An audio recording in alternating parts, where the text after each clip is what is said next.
Om Namo Bhagavate Vasudevaya.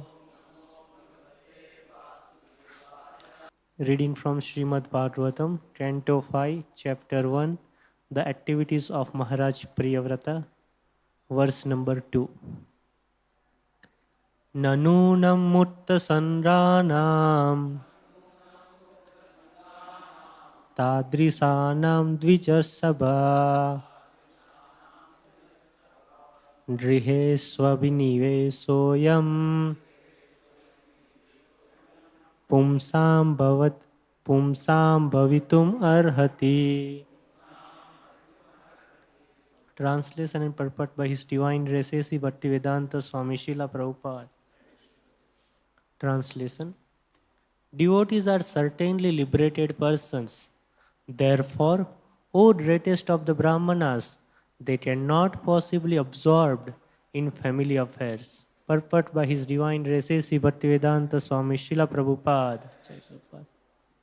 In Bhakti Rasamrita Sindhu, it is said that by executing devotional service to the Lord, one can understand the transcendental position of the living being and the Supreme Personality of Godhead. The Supreme Personality of Godhead cannot be understood by any means except bhakti. The Lord confirms this in Srimad Bhagavatam, Bhaktyaham etaya grahya. Only by executing devotional service can one appreciate me. Similarly, in Bhagavad Gita 18.55, Lord Krishna says, Bhaktya mam abhijanati. Simply by discharging devotional service, one can understand me. Thus, for a bhakta to become attached to the family affairs is impossible.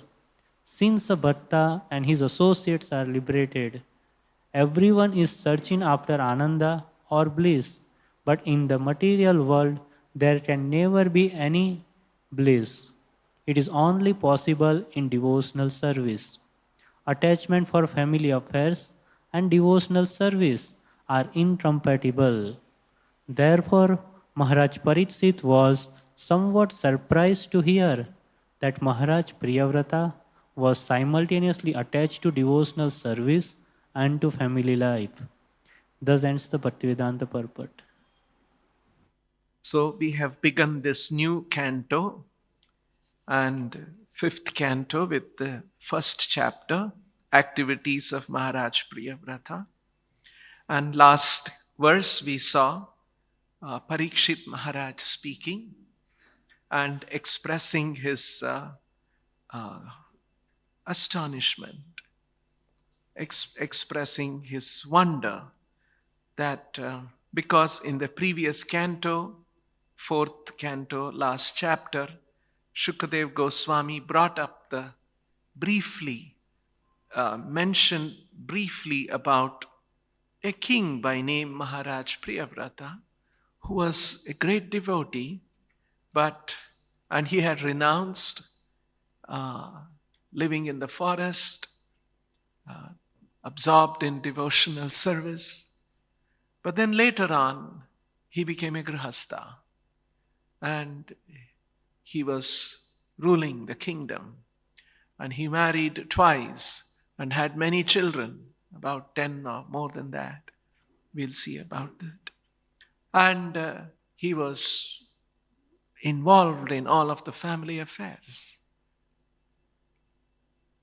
So this looks like an apparent contradiction. Somebody, a great devotee, advanced devotee. And so Parikshit began in the previous verse, Priyavrato Rajo Vacha, Priyavrato Bhagavata, Atma Ramaha Katham Mune, Gruhe Aramatha Yanmulaha Karma Bandha Parabhavaha. Priyavrata is a Bhagavata, Atma Ramaha, completely self-satisfied. And in the same way, he is continuing in today's verse. Nanuna Mukta Sangana. He must have been a Mukta Sangana. Sangha, attachment to material things. Mukta Sangana means free from all attachments to material ideas, material things. Nanunam mukta sanghanam thadrishanam Dvijarshabha, addressing Shukadev Goswami, the best of the Brahmanas. Shukadev Goswami, he must have been a Mukta Sangha. He must have been a very, very advanced devotee, liberated. Mukta Sanghana means liberated from the attachments of this material world. And Griheshva Bhiniveshoayam. And still he was interested. He was abhiniveshaha, excessively attached, excessive attachment. So, for a person who is mukta sangana, he can't be excessively attached to home and family affairs and all of things. Bhavitum na arhati, pumsam bhavitum na arhati. Such a thing is not possible. These two things are incompatible. Mukta Sangha and Griheshva Bhiniveshaha. These two are incompatible situations. But we hear that about Priyavrata. How do we understand this? So, devotees are certainly liberated persons. Mukta Sangana. Therefore, O greatest of the Brahmanas, Dvijarshabha, they cannot possibly be na bhavitum arhati, absorbed in family affairs, griheshu abhiniveshaha. So, this is a very interesting part of the Srimad Bhagavatam. How Bhagavatam is. See, actually, it's very sad that Mayavadis don't take help and information from the Puranas. They consider Puranas are not very important pramana for understanding Vedic knowledge. But actually, this is not true. The Puranas are actually great histories of the universe, of many, many kings, of many, many sages, of many devotees. And these great devotees, they lived by the principles of Vedic philosophy. They lived, they were fully aware of the Vedic philosophy. They were practicing exemplars of Vedic philosophy. And so if you study their lives carefully, we will have a lot to learn. We have a lot to learn about philosophical principles. Just like we are singing this special song that Srila Prabhupada wrote on board Jaladuta. Just imagine, see Prabhupada's life alone for 35 days, traveling at that age, going in a ship, and enduring all kinds of seasickness, vomiting. Every morning we are hearing that how Prabhupada is recording, no appetite. And in the midst of that, heart attacks. Why is he doing this? Alone, he's not supported by money. He's just having few trunk loads of Bhagavatam. Why is he? His life is a demonstration of how one should be attached to following Guru's order. Guru's order is life and soul for a devotee. And Prabhupada's life is many aspects of Prabhupada's life demonstrates many philosophical principles. And it's important that we remember this every year for 35 days because otherwise we will forget. Prabhupada went to America, it becomes just one statement. Actually, we must reflect on it year after year. The kind of travails that Srila Prabhupada endured to follow his Guru's order, to spread Krishna consciousness all over the world. Because Krishna consciousness is a very, very exalted philosophy, exalted idea. It cannot be just kept for a few people in India who are anyway mostly not interested in it. You see, anyone who is interested, this should be shared.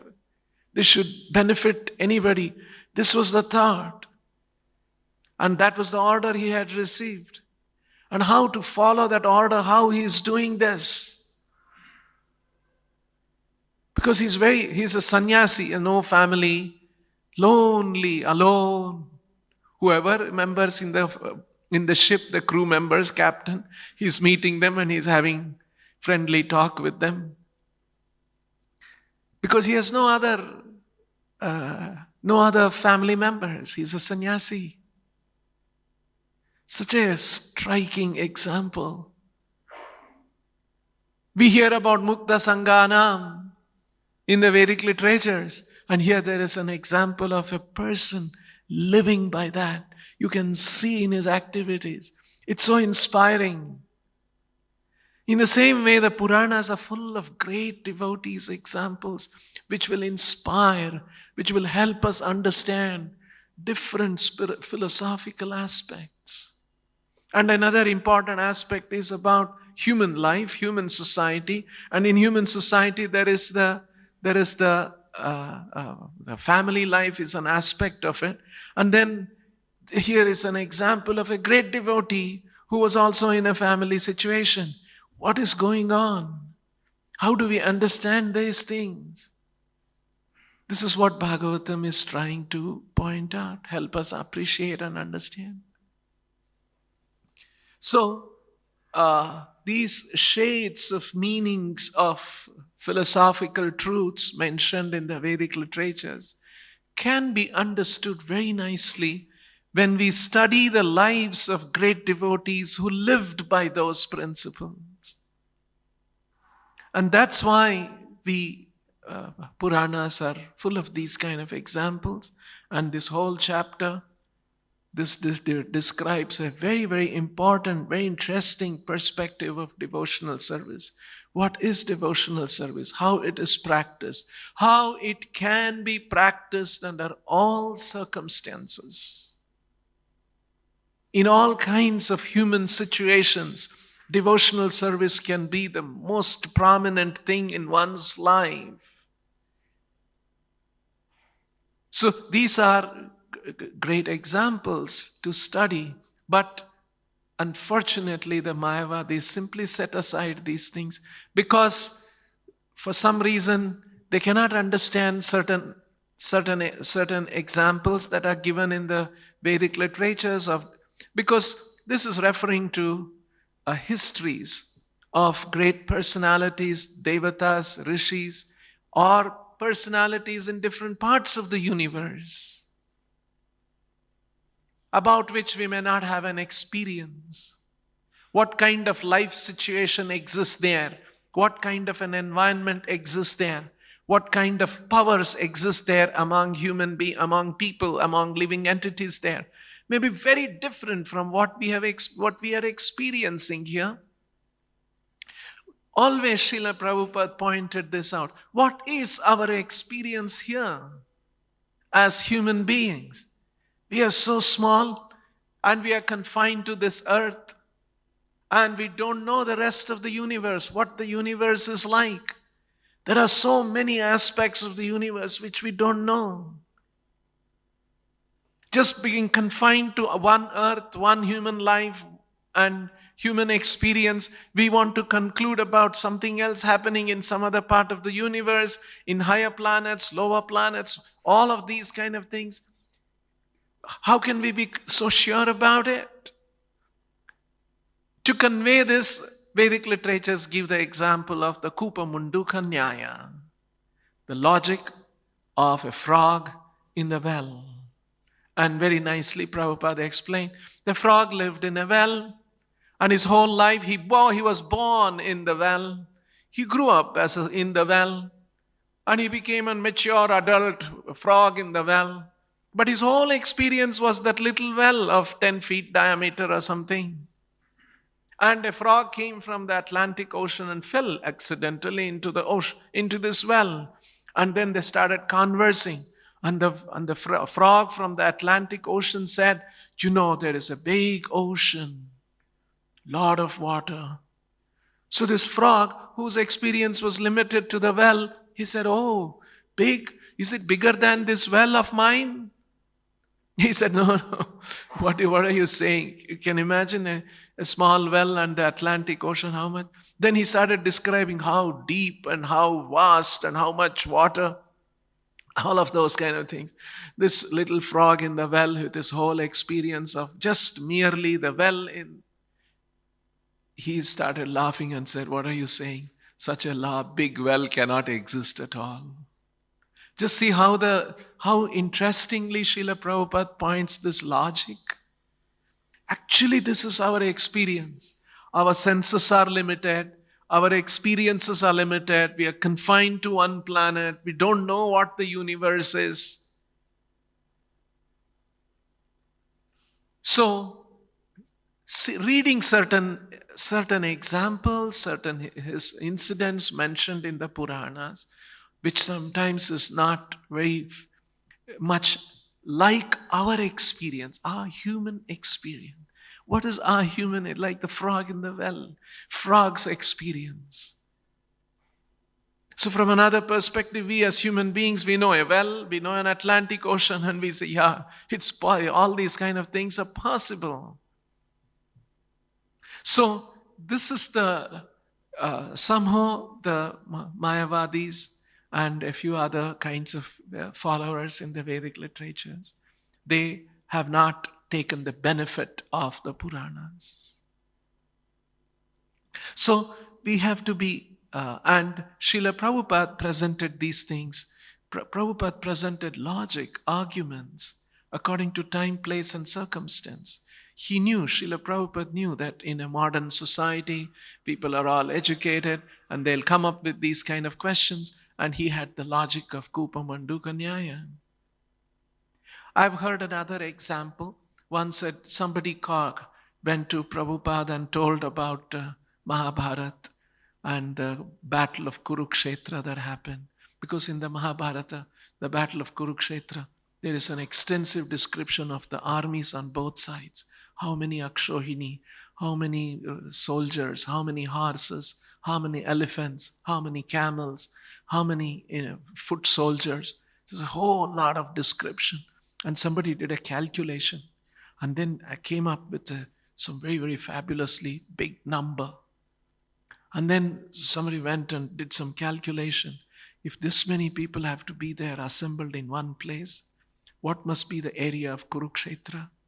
And if you have to put that many people there, and for 18 days they were there, and they were not fasting for 18 days, they all had to fight, right? So much food had to be made available to them, so much water has to be made. And I've heard this argument too. Some people went on to say, how many toilets should be there if this many people are there? All kinds of crazy things. And then they said that, and then they were telling this to Prabhupada, I've heard so. So then, how is it possible that so many people confined to that one small place like that? So Prabhupada heard that and he said, okay, maybe so. But let them pay attention to the philosophical discussion that happened on the battle of Kurukshetra. And if they can appreciate that. So why get caught up in all of these kind of things and miss the essence? This is what happens sometimes. Sometimes people get caught up in arguments and analysis of something and may miss the essence. It's a very sad thing. That's why in the Bhagavatam also this principle is mentioned, and Chaitanya Mahaprabhu also, Chaitanya Charitamrita mentions, Bahu Shastre Bahu Vakye Chitta Brahmahaya. If somebody becomes a bookworm, reading too many Vedic literatures, one can Chitta Brahmahaya, Bahu Shastre Bahu Vakye. Because there are many, many Vedic literatures and Bahu Vakya, there are many, many kinds of explanations. So many statements are there. Bahu Shastre Bahuvakya chitta brahmaya. One will become bewildered. Sadhya sadhana shreshta nahaya nischaya. Such a wonderful analysis is Chaitanya Charitamrita. If you read too many literatures like that, you will become bewildered. And sadhya sadhana shreshta. What is the right sadhana? What is the right objective of sadhana? What is the goal of sadhana? Sadhya means the goal of sadhana. Sadhana means the spiritual practice. What is the goal? What is the spiritual practice? Nahaya nischaya. You will not be able to ascertain. You will be confused. Oh, this is there, that is there, this is there. So many things are there. Like we come across so many people talking to us in our country. This kundali has to be awakened, that has to be awakened, that has to be, this is to be done. All these are there in the Vedic literatures. But then, what is the conclusive thing? Where does all this go? So one can be lost. So Puranas are very, very helpful. And especially the Srimad Bhagavatam is an explanation, is the authorized explanation of the statements of Vedic literature.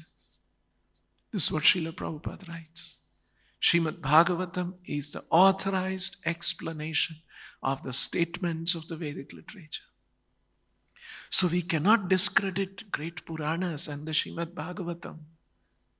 Sometimes they come up with another theory. I've heard from some people in our country that yes, Bhagavata and the Puranas, they are full of bhakti, but Upanishads are different. No, people are not reading properly. They're not guided properly. Just like the Shvetashvatara Upanishad, Prabhupada often cited, Yasya deva para bhaktiryata deve tata guru tasyaita katita hyarta prakashante maha. See, this is talking about para bhakti. It's not that only the Puranas are talk about bhakti, Upanishads are a different thing. No. In fact, this Upanishad is defining. If you want to understand the imports of this Upanishad, you must have parabhakti to Guru and the Lord. Yasya deve parabhaktir yata deve tata guru. It's talking about parabhakti. So these are all misreadings. In our country, we come across a lot of people, but it is sad that they are misreading and misunderstanding the Vedic literature.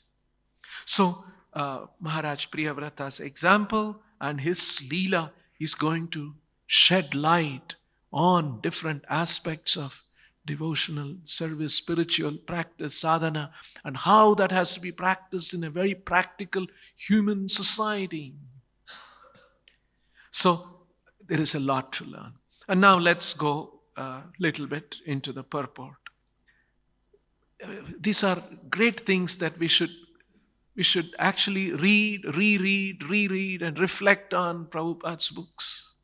Otherwise, we'll miss the gems. We'll miss the treasure that is there in Prabhupada's purports. See the first line of the purport. Prabhupada is writing, in Bhakti Rasamrita Sindhu, it is said that by executing devotional service to the Lord, one can understand the transcendental position of the living being and the Supreme Personality of Godhead. In other words, the living entity is also in a transcendental position. Not only the Lord is Divya, not only the Lord is transcendental personality, each one of us are. Even the small ant, that ant, the living entity there, is a transcendental person. But currently, its consciousness has become restricted and confined to a certain body. Just like we have become confined to a certain body. Our self-identity, our definition of ourselves, what do we all feel? I'm a human being. I'm a man, I'm a woman, I'm this many years old.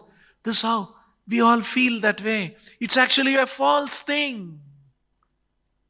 Just like in a drama, the man is dressed up, the actor is dressed up as a king, and then he's thinking, I'm the king. Of course, when the lights are on and the curtain is open, he must behave like a king and do all those things. And after the lights are gone, the curtain, he must realize, I'm not the king.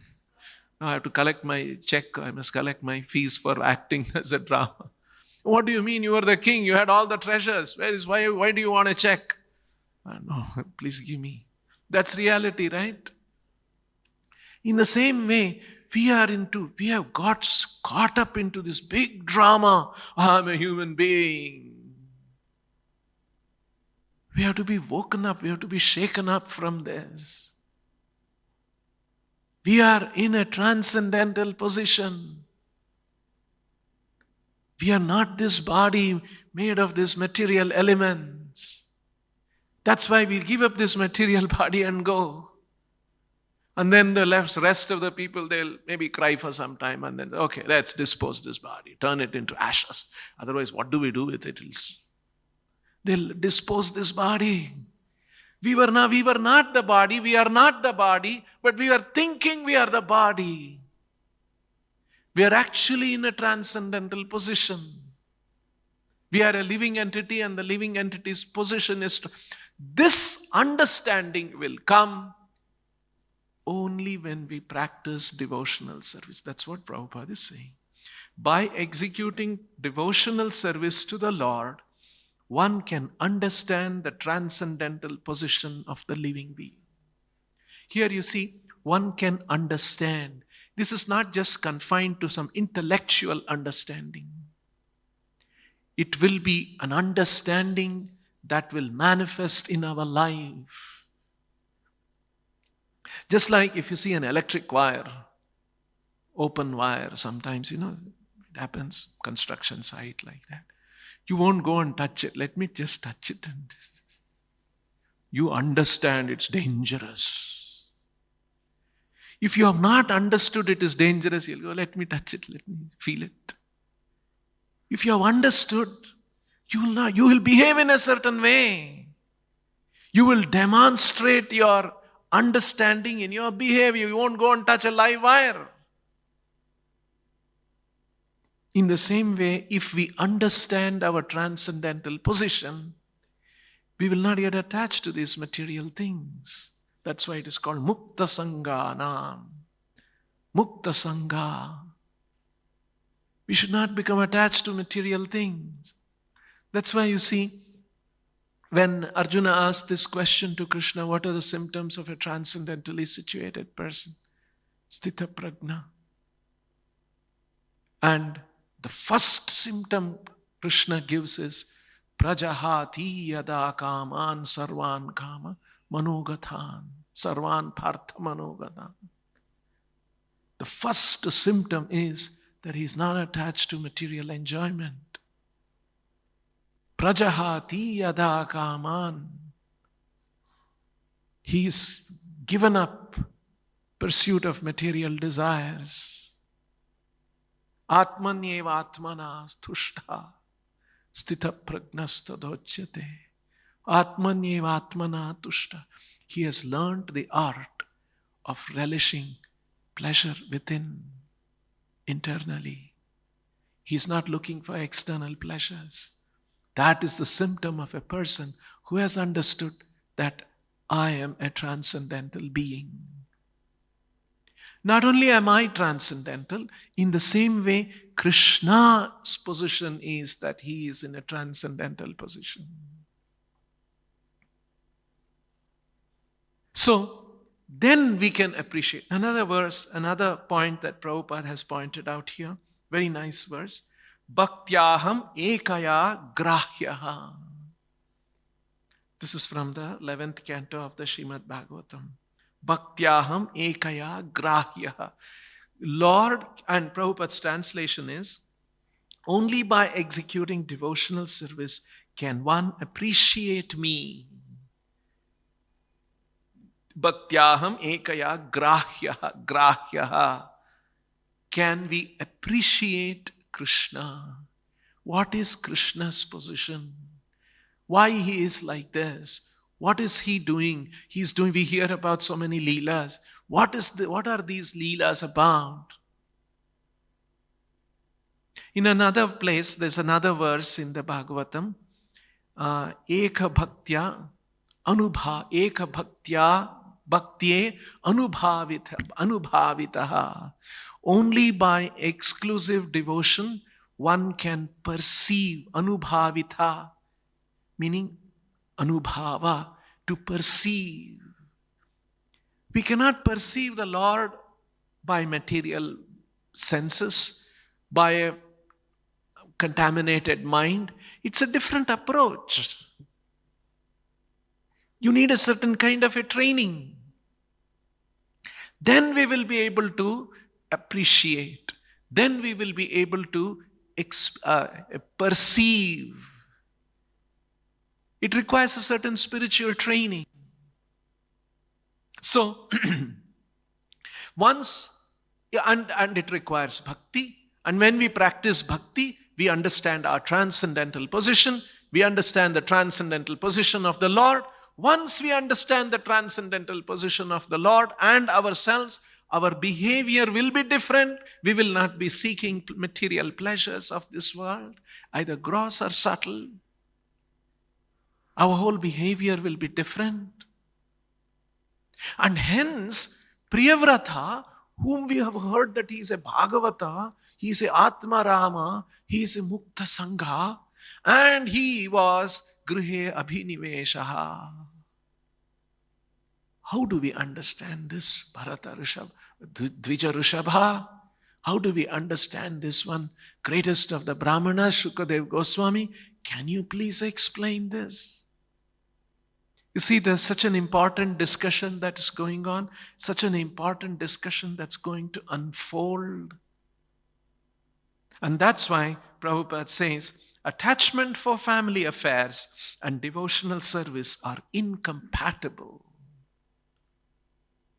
Mukta Sangha and Griheshu Abhiniveshaha are incompatible. But in Priyavrata Maharaj, both were present. You just mentioned. How do we understand this? It's such an important question, a very profound question. And we will see how Shukadev Goswami is going to answer this. So these are very important aspects, and how for a bhakta to become attached to family affairs is impossible, since a bhakta and his associates are liberated. Bhakti is the means for liberation. And liberation means understanding our transcendental position. We are not the body. Gunan etan atitya trin dehi dehas samudbhavan janma mrityu jara dukkhair vimukto amrutam ashnute. This is Krishna's statement. That how one can become transcendental to the three modes of material nature. And when in that situation, one will not be disturbed by the miseries of birth, old age, and death. This is actually a big issue. Miseries of this material world. And we will not be disturbed by these things. Sometimes people complain, oh, God has put us in this material world. He has put us all, we have to go through all this suffering. What kind of a cruel God He is. No, God has also given a formula where you will be undisturbed, even in the presence of all these miseries, if you follow His instruction. Guna netanatityatrin. Actually, human life is meant for coming to the transcendental position. That should be our daily aspiration, daily meditation. Krishna, I must come to that stage, the stage that you are talking about in the Vedic literatures, the stage that you are talking about in the Bhagavad Gita. I must come to experience that. It's not that we are just an academic organization. We'll be discussing Bhagavad Gita in this way, that way, and this different bhashya and all those. No. We are meant to be practitioners of the Bhagavad Gita philosophy. We are meant to experience all those stages and development of consciousness, the journey of spiritual life that Krishna talks about. We are expected to traverse and achieve and experience those states. We are not just dry philosophers appreciating intellectually, appreciating this and that. That's not what we are meant for. Just like, you see, if I describe to you a nice feast, samosas are there, kachoris, most wonderful kachoris, sweet, jamun, everything. And then all that is there for all of you now. After the end of this class, there is a big feast that is served, going to be. I describe all those things, and then thank you very much. All of you can go home now. No, what about the feast you described? No, that feast was meant for description. It is meant to describe how nice feast was there. No, a feast is meant for eating and enjoying it. In the same way, when Krishna was describing the Bhagavad Gita, he was not describing a nice thing so that you can all, and then you go home and suffer what you have to do. That's all. Life is like that. No, he wanted us to experience it. In the same way, this is meant for anubhavite. Anubhava, for our perception, for experiencing it. And that's what an acharya like Srila Prabhupada, all our acharyas want us to experience that. It's not just for some intellectual appreciation. So we must aspire to, because we are going to get old, we are going to get disease, we are going to die. What is that experience going to be? And here Krishna is promising, gunanetan atityatrin dehi deha samudbhavan janma mrityu jara dukkhair vimukto amrutam ashnute. You will be able to experience amrita, deathlessness, because you are a deathless. You are a transcendental being. What a wonderful promise that Krishna is making. So we must have full faith in the words of the Shastra, in the words of Krishna and the Acharyas, and practice this and come to experience all of this. So there are many nuances, many aspects of this whole practice, and Bhagavatam is gradually sharing all of that so that we have a better and complete understanding of this process of devotional service. We'll stop here. Grantaraj Srimad Bhagavatam ki, Srila Prabhupada ki.